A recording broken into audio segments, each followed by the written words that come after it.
On today's Locked On Texan podcast, part 2 of the Wakanda episode, looking at the offense in general and are we trusting Nick Caserio? You are Locked On Texans, your daily Houston Texans podcast, part of the Locked On Podcast Network, your team every day.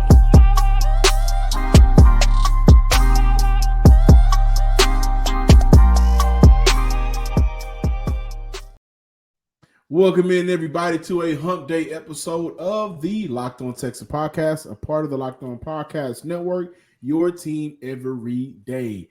This episode is brought to you by Game Time. Download the Game Time app, create an account, use promo code LOCKEDONNFL for $20 off your first purchase. Last-minute tickets, lowest price guaranteed. I am one half of your host, John, some sports guy Hickman, and of course, I'm joined by none other than Sports Illustrated's own Texas Credential Media member, Cody Davis. Part 2 of today's show, yes, the sir. Wakanda episode. Brandon K. Scott is back. Big stars, Brian Bearfield is back, and so we gotta talk Texans. Cody, take us away. Yeah, Sarge, I'm going to start off with you. There was a lot of talks going into training camp, going into preseason about this wide receiving core. 53-man roster is officially set. What are your thoughts about this wide receiving core heading into the 2023 campaign? First of all, thank you, Cody Davis and John Hickman, for having me on the Locked On Texans podcast. I really appreciate that today. Thank you. This receiving core. So, Cody, you and I have talked off camera, offline, and my one biggest concern when it comes to this, okay, let me put it like this.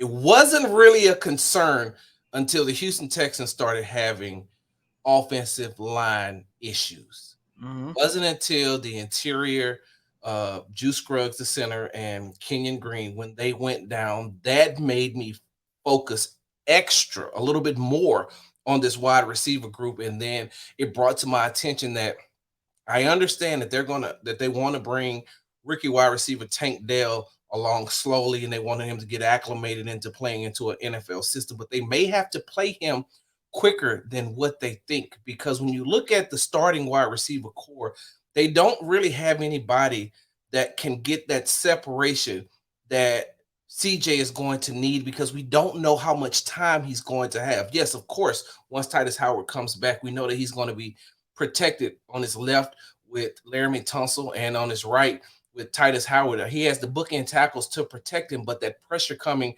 from the inside, and Shaq Mason at right guard. So we know that he has his right side protected, but that interior part with that pressure, and once those defensive coordinators figure that out, they're going to focus on that weakness part of the Houston Texans offensive line. With that being said, when you have an older wide receiver like Robert Woods, who can't get separation like he used to, Noah Brown, who can't get separation. He's a great possession receiver, but he's not really a guy that can stretch the field or make defenses back off.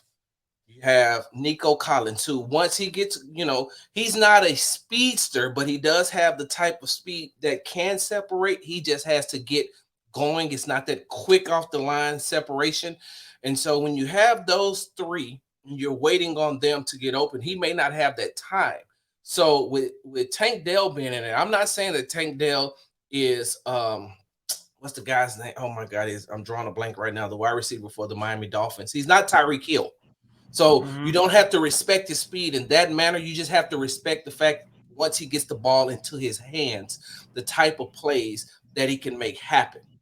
So they don't have that speedster. They don't have that separator. All they have is a guy that once he gets the ball in his hands, he can make things happen, and that's in Tank Dell. But like I said, he's a rookie. So coming on as a rookie, he still has to get acclimated at playing at NFL game speed. He didn't get a lot of snaps during the preseason. And even though he was very prolific in college, this is the NFL. This is the big boys.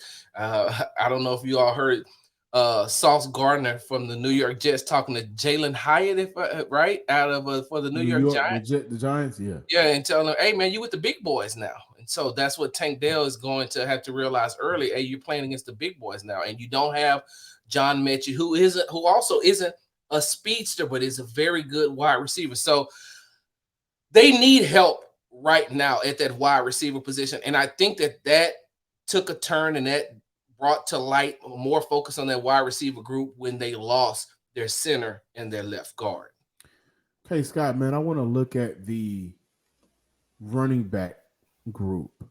And so we know right now, going into the first game of the season, playing them against the Baltimore Ravens, offensive line banged up. Jared Patterson will presumably be the starting center. I'm interested to see how that plays out. But this is a team that still wants to establish the run. We know that. We've seen them try to do it through our preseason and training camp. Are you confident in the running back field that's led by Dameon Pierce? And looking at Dameon Pierce, are you concerned with his play style because of the amount of hits he initiates? Yeah, I think with Dameon Pierce's play style, that's always going to be a concern, but it's part of the, I think this is a term that Nick Caserio has used, cost of doing business. Like, he's so good at that, running right into your chest, inviting contact. And the thing about Dameon Pierce is that he'll invite contact, but can also make you miss as well. Like, he's got enough suddenness and wiggle in his game to also make you miss. So he's got that part of his game. I wouldn't too much concern myself about it because this is just the player that he is. You know, how long does that last? How sustainable is that? I mean, that'll be up to, Dameon Pierce's own body to decide, and we'll have to just wait and see. But in terms of his playing style, I feel like it's right on brand for what they want to be. And I would marry these conversations, the question that Cody asked Sarge, talking about the wide receivers and then now talking about the running game. The way I really see this playing out, because I think we all share the same concerns about the wide receiving core, but I still see this playing out as a run first team, a team that focuses its identity on being more so about brute strength, more so than finesse and let's say speed. And they're going to try to hit you in the mouth. I think this is going to be really a hit you in the mouth type of offense. Now, the question is, do they have the guys up front still to do that? Because as we all know, the offensive line that they intended to come into the season with is not the one that they are going to start the season with. So there is a fair and open question as to, aside from the wide receiving core, but just talking about the running game and the identity of the team, can they be exactly who they say they want to be? Which is a thing that they struggled with over the last couple of years. They tell you want to be a one thing, but they can't really be it. They don't have the personnel to be it. Don't really necessarily stick with the philosophy long enough to be whatever it is. So I would say all of that to say that the running game, to me, is supposed to be the strength of the team or the strength of the offense. Dameon Pierce, until otherwise, and I'm part of the Tank Dell fan club as well, but until we see otherwise, that is their best offensive weapon right now. That's their best offensive player, to run this offense through Dameon Pierce. Let Devin Singletary get in there. Let Mike Boone get in there. I'm trying to see how much does it open up downfield the running game. The things that this highlights for me the most, the issue with the offensive line and not having a lot of talent in the wide receiving core. Two things. What's this running game? How strong is this running game going to be? And the second thing is Bobby Slowick. Because, buddy, you got to scheme up some guys that don't necessarily, like Sarge was saying, and like we were saying the other day, don't necessarily create some separation. So how do you account for that? To me, it's the running game and it's the scheme. Well, John, can I ask you a question real quick? With that being said, if you're a defensive coordinator, aren't you automatically playing almost 8 in the box to make them prove, especially make them prove to you that they can run the ball or that they can pass the ball, because they already know going into the game that Dameon Pierce is going to be the focal point. So if you're a defensive coordinator, are you already adjusting to the run and saying that the wide receivers are going to have to prove it and CJ Stroud is going to have to prove and show me that, that ball placement and that accurate arm that everybody's been talking about? I would say majority of the time, right? I think it definitely depends on if Houston is rolling, if there's opportunities for this offense to maybe get rolling on the ball, and maybe the wide receivers are connected with CJ is connected with the wide receivers. The running game is on point. But I think for the most part, when you look at a team, I think the best drive for Houston throughout the preseason, the one that they scored on, you saw Dameon Pierce get active in the run game, right? And so with that run game getting established, Okay, now we do have a 6'4" receiver that has some speed, and we have a quarterback that's accurate. So now the offense is not so one dimensional. So they're running that ball, man. Then yeah, you got to prove to me something. But I think it just depends on how that Sunday game is going for Houston in that offense, and if everybody's connecting on all cylinders. God, we saw a lot of drops, a few drops in the preseason, and so those are opportunities to where what, these wide receivers ain't really about nothing right now. I can put 8 in the box. I can force you to have that wide receiver win the game because from what we've seen to this point in the sample size, it hasn't been the case. I think that just to add real quickly, Cody, I think that Dalton Schultz is going to be a big part of Oh this. my He's going to be the gosh. second part. Mm-hmm. If, like B. Scott say, if we're going to start with Damian Pierce, Dalton Schultz is going to be the second option on almost. If it's not Damian, it's Dalton. Last 2 seasons, Dalton Schultz came up second in targets and receptions for the Dallas Cowboys. That offense features CeeDee Lamb. There is no CeeDee Lamb here in Houston. So my prediction, I did this on my Bleacher Report bold prediction. My prediction is Dalton Schultz will lead this team in receptions. Yeah. Maybe not yards because he's very Jaden Wittenish. He will catch it and fall. He ain't making too many moves, but He he's ain't going to be blocking that for you either. He ain't getting you no good blocks. Yeah, well, okay, but he'll give you those catches. He'll be that security blanket, and he'd be very important to keep this offense moving, right? So, I think Dalton Schultz will be phenomenal for this offense. And also just on that, and we talk about loading up the box. Like I think that for a couple of things with CJ, I don't think that this is going to be a staff specifically with CJ at quarterback that's going to be afraid to take shots and to take chances if that's the look that the defense gives them. And then I would just remind the audience, I'm sure all of us sitting here know this, and most of the people listening, watching, I imagine, understand this too.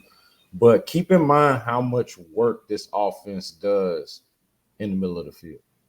And going back to the point about Dalton Schultz and whatever slot receivers, and then Tank Dell as just kind of a X factor wild card. We really don't know how much and in what ways they're going to use him, but feel like they can do whatever they want with him. So like they're gonna get their money in the middle of the field, and Dalton Schultz is going to be a big part of that. No matter why you shave, Harry's has you covered for the best shave of your life at a price you'll love. From their legendary high-quality razors to skin products like exfoliating face wash and hydrating lotion, Harry's gives you the premium shave without the premium price tag.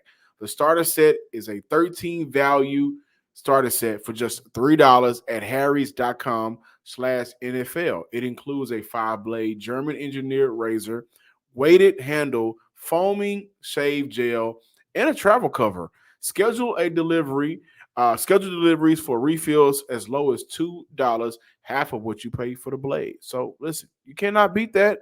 Harrys.com/NFL. Harry's has the highest customer satisfaction in the saving industry, and they're still offering a no-risk trial. Don't like your shave? No worries. It's on Harry's. Get a $13 set for just $3 at harrys.com/NFL. That's harrys.com/NFL for a $3 set. Thanks again for making Locked On Texans your first listen every day. The Locked On Ultimate NFL Season Preview is here. The 7-episode extravaganza brings opinions, analysts, and plenty of debate from all 32 of our Locked On NFL hosts with added insight from our national experts. It's a can't-miss series before the season kicks off. Catch every episode on Locked On NFL on YouTube or wherever you get your podcast as we look at the 53-man roster total outlook on the defensive side of the ball. Sarge, I want to go right to you. Are you confident in the linebacker group and how the group was put together? Let me add that as well. So when you say that, and the only reason I'm asking you is because I want to make sure that I have clarity and that I'm clear and precise in what I'm about to say. When you say confident, what do you mean by confident? When you look at this linebacker group from this year, are you more confident in that group than the previous group from the 2022 campaign. And I take it a step further and ask, are you satisfied with the depth of the linebacker group? I'm not as confident because they have a lot of young players that they're going to be asking to do things.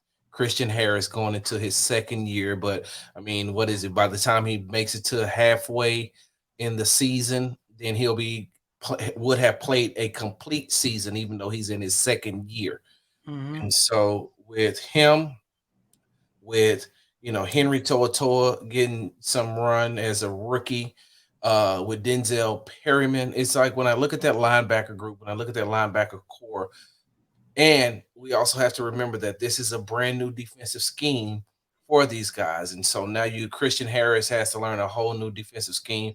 Denzel Perryman has to learn a new different scheme. And, you have guys, like I said, Henry To'oTo'o coming out of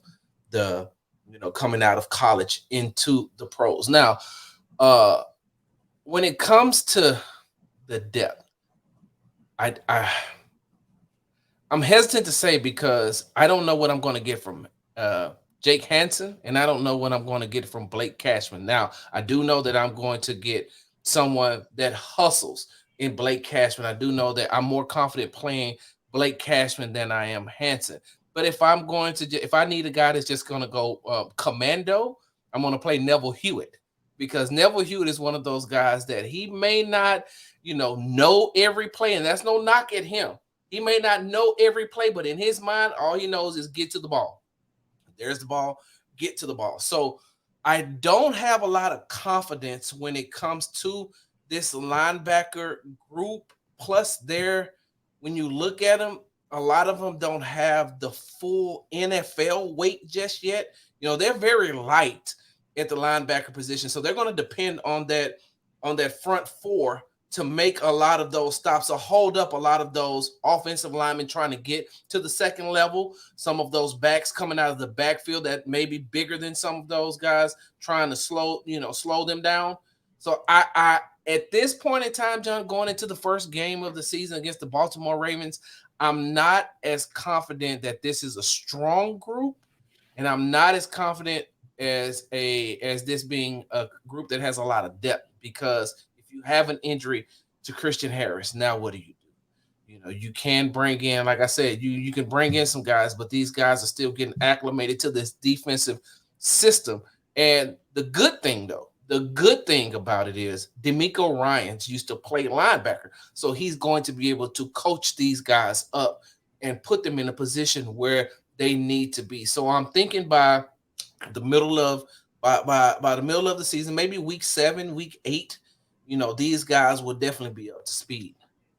Brandon, I want to ask you kind of a similar question, but do you think the secondary is top heavy? Because when you look at corner, you look at safety, you already know who's going to be out there. In the safety group, you got Jalen Petrie, you got Jimmy Ward, and then cornerback, you got Darius Stingley Jr. and Steven Nelson. However, when you take a look at the overall depth, outside of these starters, there's somewhat of a dip in talent, a dip in reliability, especially when you consider, especially in the cornerback group, that they're going into the season without the services of Desmond King. On the point about the secondary, Cody, if I'm gonna be honest with you, like I feel like I might disagree with you and Sarge on both the second. Like I feel more confident in the linebackers now than I did before, simply because I like Denzel Perryman more than I like Christian Kirksey. I think Christian Harris in year 2 will be better as a second-year player than he was as a rookie. And then the last part that Sarge mentioned was the key, DeMeco Ryans. DeMeco Ryans, between his coaching, he coached linebackers, played linebacker as the defensive coordinator. I think that's going to help that group. So I'm still underwhelmed. We might agree a little bit more than what I'm saying, because I'm still underwhelmed by that group overall. But I think I like them a little bit more than I did last year. Cody, on the secondary that you asked me about, I actually feel kind of good, man. Like you said, you talked about the dip in talent. There's always going to be a dip in talent between your starters and your reserves, but you're telling me that you're going to double back your safeties after Jimmy Ward and Jalen Petrie with Eric Murray and NJ Stewart? Back when Eric Murray was starting for this team, I didn't feel great about it. But Eric Murray as a backup safety, I can live with that. MJ Stewart as a backup safety, I can live with that. Now, the corner position is where it's interesting at, because obviously Steven Nelson came back and got paid, and that's good. But I thought that Shaq Griffin was a little bit of an insurance policy there, just in case that didn't happen. With Steven Nelson, in case that fell apart, or they had to cut him or whatever it was. But hey, he could be an insurance policy for Derek Stingley, who's somebody who still has to prove he can get through an entire season healthy. And if he does, he's clearly and obviously CB1. There's no question to me about his talent and ability. But I mean, honestly, like, I'm okay with the back end of this. I'm okay with this defense. I would even go as far as to say that I'm excited about the defense. Sarge got us excited talking about Will Anderson going to be better than JJ Watt. I'll drink the Kool-Aid. Hold some more of that Kool-Aid, Sarge. Add some sugar, and I'll drink it with you, dog. And then from the linebackers, I do think that they're better. Again, if I had to say what group impresses me the least on the 3 levels of the defense, it would probably be the linebacking core. But I don't feel bad about it. And the secondary, I actually feel really strong about. Like, honestly, man, if you get to playing your backups anyway, you're in a far less than ideal position. But I'm hoping, like, aside from the idea of backups playing, I want Derek Stingley to get through the season healthy, because I want Derek Stingley, doggone it, to get through the season healthy. I want to see what that looks like. Obviously, you don't want his backups playing. And then, like I said, the safeties, I feel pretty good about, if one of the safeties was to go down, that you at least have an NFL safety out there, even if he's a backup. But B, real quick, that's why, I think John tried to set me up by giving me the if I'm looking at all 3 phases, and what I mean by the defensive line, the linebackers, and the safety, he gave me the linebacker position when I could have clearly talked about how strong the defensive line is, or how strong the secondary is. But he's like, "No, Sarge, you a Henry Toa guy. You all in on Henry Toa. Let me hear you talk about him." So, I want to say this before you say this too, B, real quick. Go ahead. And I when you were talking about the secondary, I will say this. And Cody, I think you will agree with me on this. The one thing that I like about having a football guy in Coach DeMeco Ryans, and this is no knock at Lovie Smith, but I think that the game and the defenses had passed him by. When you have a younger guy who played on the defensive side of the ball, who was very successful playing on the defensive side of the ball, and coached the defensive side of the ball, there's a different look and he has a different outlook on things. He has a different way that he can approach and talk to the players, and he has a different way that he can coach them up. With that being said, what they did by saying, okay, we're going to cut Desmond King, but we're going to keep Graylin Arnold, because we know that he can play the safety position, but he also can play the nickel corner. He also can play in the slot, and he's pretty much the same size as most of the slot receivers, right? Yeah. He has speed, he has shifting, and he's a ball hawk. And he doesn't mind sacrificing his body. He will throw his body into any tackle. It does not matter. You have a guy who, you think about it, man, it takes a special person to play special teams. Running full speed, knowing that you're about to get hit. But I think ND told me one time, playing special teams is like running into a brick wall, like every time you're running down the field. So I like that he had slot corner was my biggest concern, but I do like the fact that Graylin Arnold's going to get more time there. Buying tickets to your favorite events should not be stressful. Game Time is the fastest and easiest way to buy tickets for all of the sports, music, comedy, theater near you, Houston. So listen, with killer deals on last-minute tickets and their best price guarantee, you can stop stressing over the tickets and start getting hyped for the fun you'll have. Flash deals and last-minute tickets is what Game Time is offering. That's the Game Time app experience, right? Forget planning months in advance. Game Time has deals on tickets right up to the day of the event. Get the exclusive flash deals on tickets for football, basketball, baseball, comedy, concerts, theater, and much more. The Game Time guarantee means you'll always get the best price. If you find the same tickets in the same section or row for less, Game Time will credit you 110% of the difference. Make moments that last with Game Time. Download the Game Time app, create an account, and use promo code Locked On NFL for $20 off your first purchase. Terms and conditions apply. Again, create an account at Game Time, redeem promo code Locked On NFL for $20 off your first purchase. Welcome back in, Locked On Texan listeners and viewers. Before we close out today's show, part 2 of the Wakanda episode of the Locked On Texan podcast, trusting Nick Caserio. Last week, Cody and I gave Caserio our own personal grades. Don't want to limit you guys to grades, but just the overall feel, B. Scott, of trusting Nick Caserio. Are you there yet? Can you put faith in him, or are you still having your reservations? Yeah, I think that's what this year is about. This is about Nick Caserio gaining and establishing trust. You know, I don't think, and I think if you asked him, he'd probably have to cop to this and admit to this.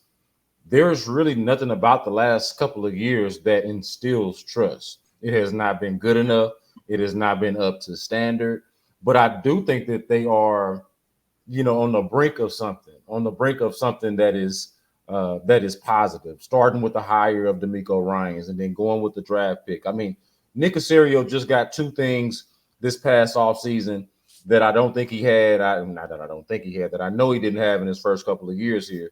And that's a legitimate head coach and a quarterback that you can really believe in as your future. And I think he's going to step in right away and be better than any quarterback that they've had. Obviously, Deshaun Watson was on the team 2021, but any actual quarterback that they had on the team the last couple of years since Nick Caserio has been here. So just by those 2 personnel moves alone, I think are going to improve the overall results. But how much can you trust Nick Caserio as the talent evaluator, as the McNairs like to tout him as the elite talent evaluator? We are going to see. This is the year where that's actually going to get to be proven or disproven, because we have now 2 full draft classes to go off of. It'll be the 3rd free agency class that we will have to have gone off of. And so, I mean, I think that what we've seen over the last couple of years has been a lot of excuse making that was also justifiable. You know, like, is this an excuse or a reason? Is this an excuse or an explanation? I think they've had a lot of both. You know, a lot of excuses, but a lot of like, yeah, well, I can see how when your franchise quarterback goes through what he put this franchise through and what the situation was there, and your cap situation and your draft situation, how it goes the way it went.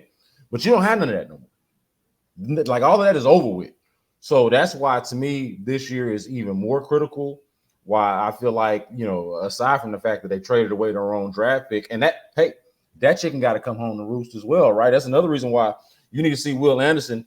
If he ain't better than J.J. Watt, like Sarge said, he at the very least need to be pretty damn good and pretty damn good immediately. Like, that's a requirement just based off of the moves that you made to go get him.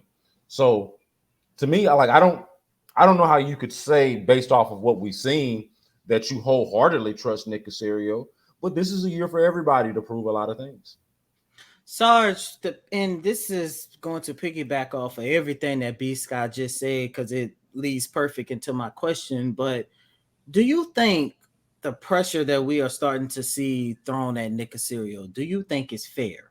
Because when me and John did our evaluations, we both gave him a C, and it goes back to everything that B. Scott just said. I mean, yes, it was a lot of excuses. Like, you hired David Culley, Lovie Smith, you know, everything that was going on with your quarterback. And we all know other stuff that was going on with this organization behind closed doors that we're not going to get into. So it was like, okay, we understood why the first 2 years of his tenure, he moved the way he did. However, this is year 3. And it seems like there's a lot of pressure on him to make sure that this franchise immediately change the tone and get this rebuilding started and moving in the right direction. So let me say this, first of all. If, you know, Larry Tunsil was on the podcast and he said he trusts Nick Caserio, he loves Nick Caserio, he likes what Nick Caserio has done. So, I mean, if Laramie can trust him, I'm pretty sure I can trust him too, because, you know, I think Laramie is a very, very good guy. But with that being said, none of you all have ever been stepfathers, correct? Not technically. Well, I did date this girl that did have a baby, but it didn't last too long. Right. I was gonna say, yeah. So anyway, like I was saying, none of you all have ever been stepfathers. I have twice. My late wife had 4 kids from a previous marriage. My wife now has 2 kids from a previous marriage. And just to throw that out there, they had the same baby daddy for all their kids. You got to say that these days. But with that being said, as a stepfather, when you come into a situation that has already been established, not of your own doing, but you're coming into a situation and you're trying to make sure that you have to put your rules and get the people to follow you and to listen to what you have to say and make sure that the things that you're doing are the right things. These kids, and I'm still using the stepfather example. When I step into their lives, they don't know how far they can trust me. And then I'm coming into a bad situation because guess what? Mom divorced dad. And now I'm the new person showing up. They got to come in and clean up the mess. And so it's going to take me some time to win over their trust, first of all, and to let them know, hey, I'm not like the previous guy, or I'm not like that person. So I say all that, and I preface all that to say that Nick Caserio inherited a mess, a true mess. And I don't think that people really understand how bad this Houston Texans franchise was, not just on the field, but in the front office. It was terrible. A lot of things went on. Even when they was courting Nick the year prior and almost got those tampering charges, Nick knew that it was bad coming in, and he still took the job. Same way with Coach DeMeco Ryans. He knew it was bad, but he still took the job. We're not expecting DeMeco Ryans to go to the AFC Championship this year, right? We're not looking at a Super Bowl berth for the Houston Texans next year, right? So I don't think that we should have, or we should be expecting that from Nick Caserio even right now. Is there pressure on him? Of course, because he is going into year 3. But the first 2 years, he used it to clean up, to establish himself, to let the organization and the players that were here know, hey, look, okay, I'm here. I know I'm the stepdaddy. I know I'm coming into the situation, but you can trust me. And if you follow me, we can go, this way. We can move towards this way. So and this is unpopular, I know, but I have a lot of trust in Nick Caserio, because if you look at it, I know a lot of people are going to go back and they're going to say, let's just use Derek Stingley, for example, right? And they keep trying to harp on the fact that, he made the wrong pick by taking Derek Stingley instead of Sauce Gardner. Well, hell, if I think about it, look at the 2 systems that they played in, and we've talked about this before. If you switch the roles, Sauce Gardner is not an all-pro. So Sauce Gardner is not the rookie defensive player of the year. He is exactly what Derek Stingley was, if he stays healthy, last year. So now what do? He's one of the guys who said, I need DeMeco Ryans as well. So now, if we're just looking at the draft picks, because he gets knocked a lot for Derek Stingley Jr., but now I'm going to put him in the exact same system that Sauce Gardner played in, and now we're going to see. Ain't going to be no excuses, right? The next year. How many? We've talked about this before, and I know I'm getting long-winded, and I apologize. But John, on the last show, when I made my statement about Will Anderson, right? Remember that? About being better than J.J. Watt will be, right? That was yesterday. Nick Caserio made the necessary adjustments and moves and trades to trade up to get Will Anderson Jr. at the number 3 position, correct? If Will Anderson comes out 1 year prior, where does he go? Is he top 5 still? Yeah. If Nick Caserio does not make this move, is Will Anderson still top 5? Yeah. So I don't understand the knock, and I'm not talking about for you all, but I don't understand the knock on Nick Caserio and why there's so much. And it's no shot at you, B. I'm just using what you said, but there's with the pressure on Will Anderson Jr. to be so great right off the rip. No, you got to give him an opportunity and a time, but you also got to congratulate Pat, Nick, and DeMeco on the back for saying, hey, look, this guy is a top 5 talent. So you got your quarterback. I love the fact that he stayed steadfast at saying, I'm not moving for number 2. If you take CJ, I'm gonna take Bryce. If you take Bryce, I'm gonna take CJ. I'm not giving up anything to get in that position. I'm in the perfect position to know what I can get, and I'm staying right here. You had better give me an overhaul of picks in order if you want me to move from number 2. That concludes another edition of the Wakanda Forever podcast here on Locked On Texans. B. Scott, Sarge, please tell the listeners and the viewers where they can follow you guys. Go ahead, B. Scott. Man. Yeah, at Brandon K. Scott on Twitter, at B. Scott from Hiram Clark on Instagram. Holla at me. Big Sarge Sports with a Z at the end on the app formerly known as Twitter. You can find me with the same name at Instagram. Follow me on TikTok at Big Sarge Media, and make sure you're subscribed to my YouTube channel where the Texans Tailgate Talk is. As always, follow me on Twitter at John_Hickman12. Make sure you subscribe, like, and comment to the Locked On Texan podcast on YouTube as well. And as always, I'm your host, Cody M. Davis. Please remember to follow me at Cody Davis _24. Once again, that's Cody COTYDAVIS _24. Until next time, ladies and gentlemen, peace.